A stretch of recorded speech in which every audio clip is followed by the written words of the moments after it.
Hello everyone, it's Leo, and in this video I am going to talk about the second season from SYMPHOGEAR G. This is another Cine Request video, this time requested by the Twinkle Imagination member, Levi. Levi, thank you so much for requesting, and if you'd like to know more about Cine Request, it's a type of video in which I take requests in 1. If you are an Innocent Forum member, you can choose a theme of a video for me to talk about. And if you are a Twinkle Imagination member, number 2, you can choose an anime for me to watch, 12-13 episodes max in every month. So Levi chose SYMPHOGEAR last month and the second season from SYMPHOGEAR this month. Yes, I am on a SYMPHOGEAR spree here on Magical Cinema, so let's talk about the second season from SYMPHOGEAR. And let me just start by saying that the second season is way better than the first season.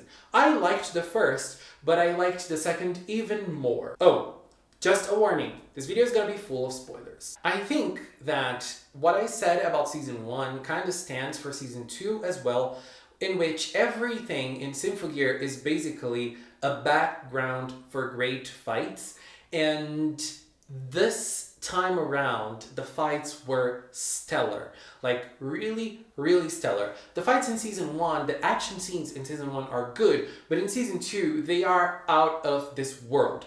They are built with such creativity, like the attacks are so creative and the choreography is very creative as well. Like sometimes you watch something and you go like, wow, I didn't know she could do that. And you know, they go very far in showcasing the powers of each of the characters. I really think that they did an awesome job in season 2 concerning the attacks. And the overall fighting scenes, girl, I can just say this, they are gorgeous. And there's the fact that they almost always fight while singing. So there's always a song in the background. Some songs are like really great, especially when Chris is fighting and singing. And you know, let me just say this, Chris was the best in season 2. My favorite in season 1 was Tsubasa. And now Chris really took my heart in season 2, so girl, it's all hers. And I just have to say, I have already watched season 2 way back in the day, so I didn't remember almost anything, so it was almost everything was a surprise to me when I was watching in this, except for certain things that I did remember, but overall, I remembered almost nothing. So, still comparing to season 1, I'm sorry, I didn't want this to be a comparison video between seasons, but whatever. Season 2 was also better, I think, in handling the characters. In season 1, I really praised the way they dealt with Tsubasa, for example, and kinda Chris as well. I think both of them were great characters. This time around, I think they dealt even better with Chris. She has a great characterization all over the season. In episode 4, at the end of episode 4, she sings a song, and it really showcases the evolution of the character from season 1 to season 2, what she's going through and what she's been through and what she's going through now.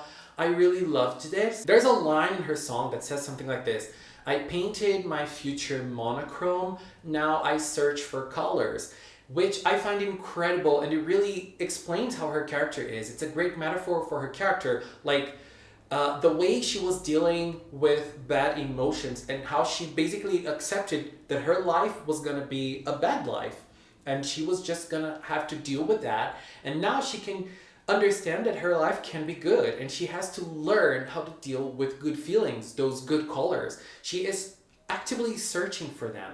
And I really liked that she also has kind of a development outside the main characters that are like girls who befriend her and become friends with her in school, and like we don't know much about those girls, and it doesn't really matter because they're just there to show that Chris has friends outside the main team. So like this is a big step for her, for what we knew from her in the first season. There was only one problem in her whole characterization, which was the end of the season, in which she kind of betrayed the girls and goes to the villain side. I didn't like that part because she was searching for a place of her own, and you know, there was obviously a reason for what she was doing. It's not because she was betraying her friends. Like there was a very good reason for that, but it was like she had to go through that to understand that she had a place of her own with her friends and with the main characters. And I didn't think that it was needed because that was already clear at the start of the season, in my opinion. Like, they've already built that for her character at the start of the season, so they didn't need to go through with that at the end of the season to prove this point. And I feel like it was just to create and stir some drama, and I'll get to that later. We also have a new trio, and this new trio is composed obviously of new girls.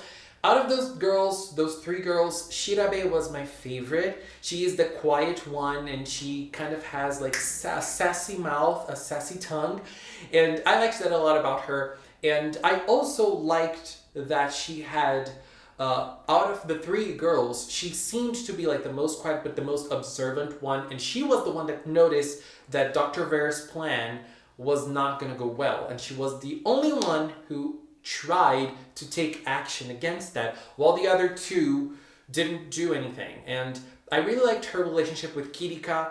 Both of them, you know, I feel like they are a great duo. I really liked them together. But Shirabe really took my heart out of the new girls, and her design, like, as I say, I'm not very crazy about the SYMPHOGEAR designs, like the character designs or their magical girl designs, but I think that this new trio have better designs than the original three. Like, overall, those three are way better, especially their SYMPHOGEAR costumes. And Shirabe has the best SYMPHOGEAR costume, and I love her shoes. It's not shoes, but I don't know how to call that. I just love it. You know, the way she moves in them. Like, it's really incredible. I love that. Still talking about characters, I think Tsubasa was a little bit of a letdown because in season 1 she had so much going on for her, and in this season there wasn't much. There was one scene in which she was like, oh, I'm just a blade. Why am I having emotions? I'm like, girl, haven't you gone through that already in season 1? You don't need to repeat that this time. But I'm glad it was just a one line and she didn't keep on repeating that. But it feels like she didn't really have something of her own like the other characters. And I don't know, I just wish she had more because she was my favorite. And girl, her fighting scenes are just out of this world. Like, every time she steps in to fight, girl, it's like, wow, it's just mind-blowing. I love it. And she creates so many different types of swords, and oh my god, really incredible. We also have Hibiki. Hibiki in this season, she had she's basically the same character as season 1. But she had something more going on for her in this season. There's a glimpse of a story that is blooming in her. I'm not really sure where this is gonna lead because I haven't watched much past season 2 when I watched it for the first time. I watched half of season 3, so I don't remember if this glimpse of story that we see in season 2 from Hibiki is gonna go somewhere. I hope it does because it's interesting. I think her character needs more. There's also Miku, who I really disliked in this season. Like, she is just a shadow of the character that she was in season 1 because the only role she has is saying Hibiki, Hibiki, Hibiki. Like, there is nothing else to her character at this point. And it's very nice that they try to integrate her into the action without her being a SYMPHOGEAR user, without her transforming, even though there is something like that in this season. But without her being a SYMPHOGEAR user, she still tries to be useful. I like that, but, you know, everything boils down to Hibiki, Hibiki. So it kind of annoys me a little bit because her character could have been more like it was in season 1. You know, But the definite, absolute worst character of season 2 is Maria. Like, Maria has a very beautiful design. I really love the design. I really love the pink they go for in her hair color. Love it. And episodes 1 and 2, she comes in as such a queen, as such a badass. And in episode 1, actually, she sings together with Tsubasa. She's also a pop star, she's also a singer. And I was like, girl, what a queen. But I kind of remembered that she didn't do anything after that. And so I wasn't really holding my breath, but I didn't remember her being such a queen in the first few episodes. Like, wow, it really blew me away. But then, after her introduction, there is nothing else for her character. There's only suffering and humiliation. She just keeps on being humiliated and she just keeps on being suffering by the rest of the season, and she does nothing. She does nothing. Oh my god, it's so frustrating to watch Maria. There's something very interesting about her story, is that it kind of creates a parallel to what Tsubasa went through. She also had a friend, Serena, and she used her swan song, whatever it's called, to save her. And it was like a sacrifice. So it's just like kind of like Kanade in the first season with Tsubasa. And like Maria kind of uses it as a fuel to do whatever she wants to do and to fulfill her mission. But I feel like this season dwell, I don't know how to use that in past tense, but it focused a lot on Maria's drama and her own reflection of what she was doing. Is it moral? Is it right? And that created such a big drama in the character's mind that it didn't let her do anything else. And it was always like, I'm going to save it. I'm going to use my powers. I'm going to use my song, whatever. And it goes nowhere. And it's always interesting because it's like, it's building up. Now she's going to do something. Now she's going to do something. Now she's going to do something. Nothing. Like, there is a glimpse of something interesting about Maria in the last fight, but like they all do it together, so it's not really her. All of the other characters have moments that they are able to shine in the season. Maybe except for Kirika. I don't know. I think Kirika is still able to shine more than Maria, and her powers are super cool as well.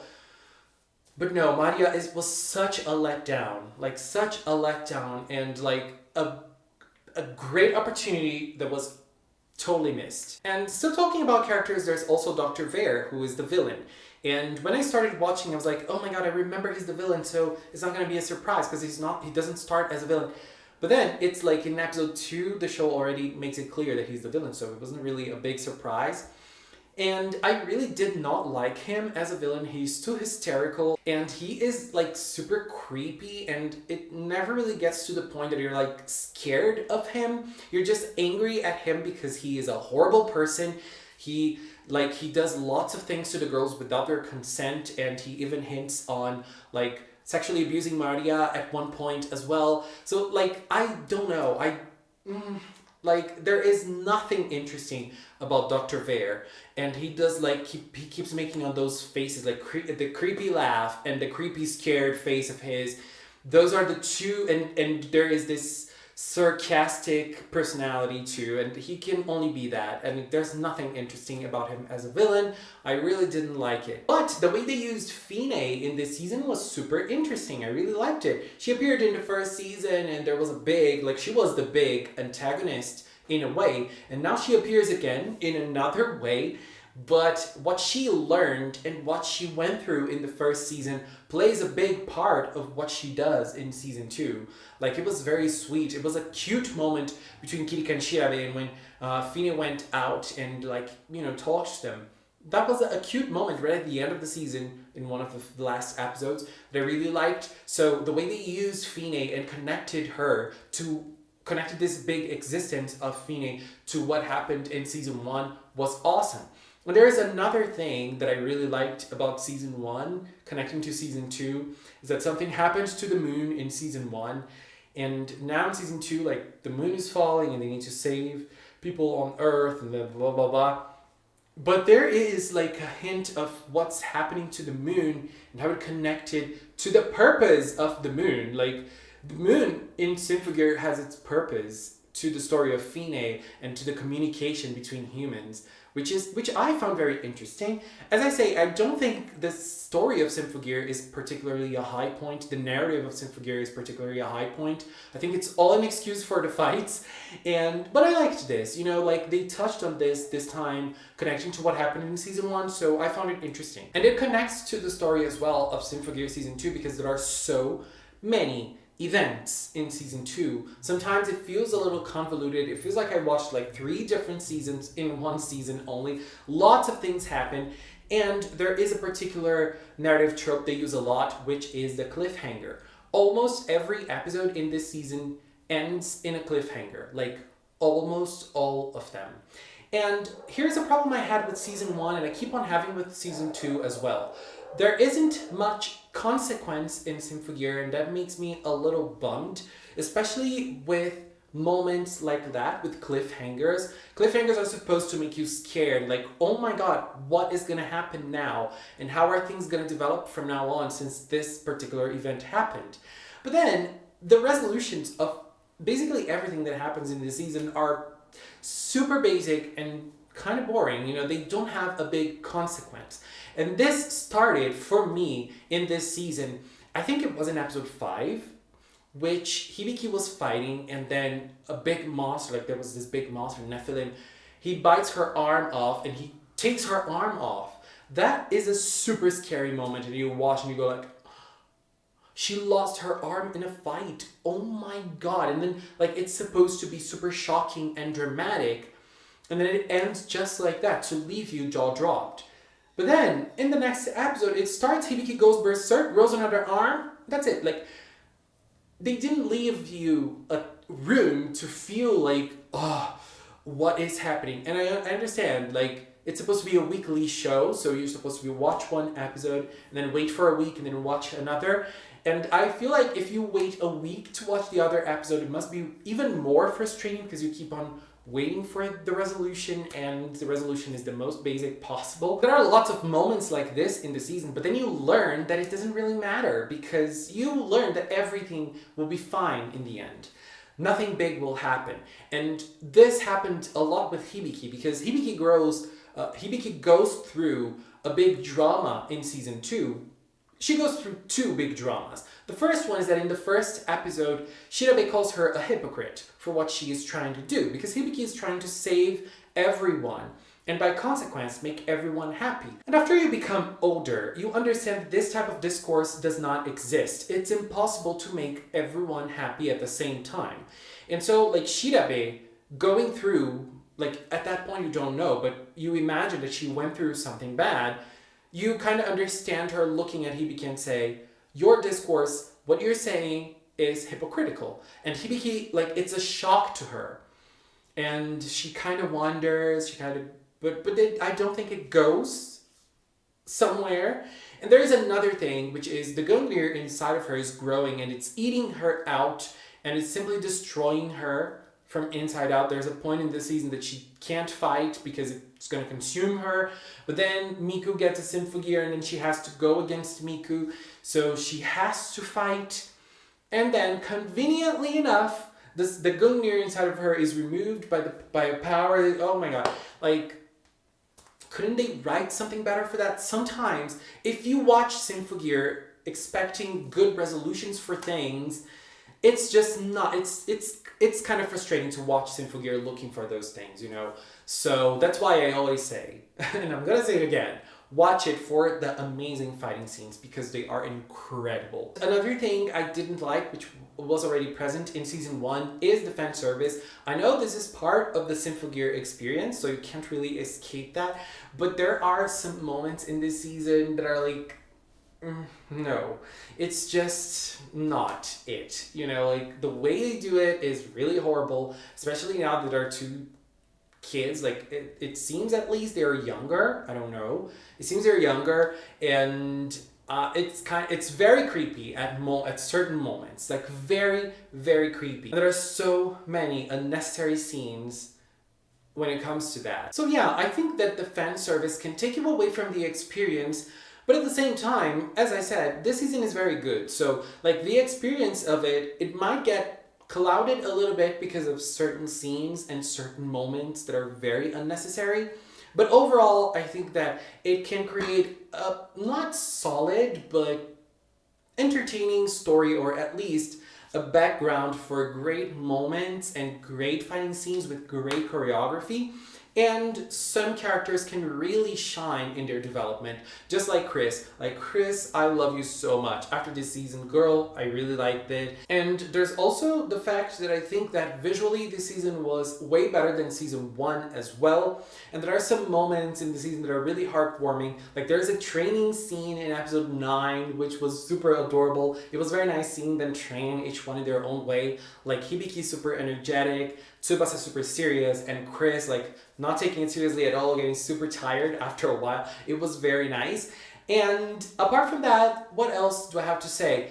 The ending song, girl, it's the best SYMPHOGEAR song. Every time the episode is coming to an end, you hear the beat of the song like, yes!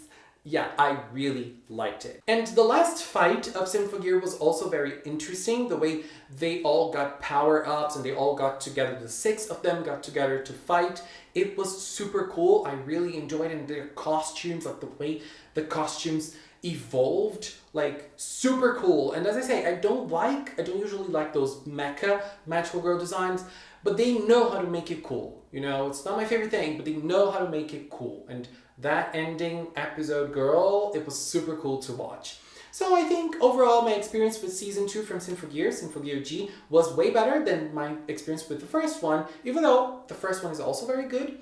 And I think that's all I have to say about season 2. Levy, thank you so much for the recommendation. I had a blast. So this was another episode of Cinecast, and because of that, I want to thank Levy for recommending it to me and for also supporting the Magical Cinnamon channel, and also extend my thanks to all of the members of the Magical Cinnamon channel through here on YouTube and also on Patreon. Thank you so much for all of your support. And if you've watched up until now, thank you so much as well. Thank you so much for watching, and until next time, bye bye!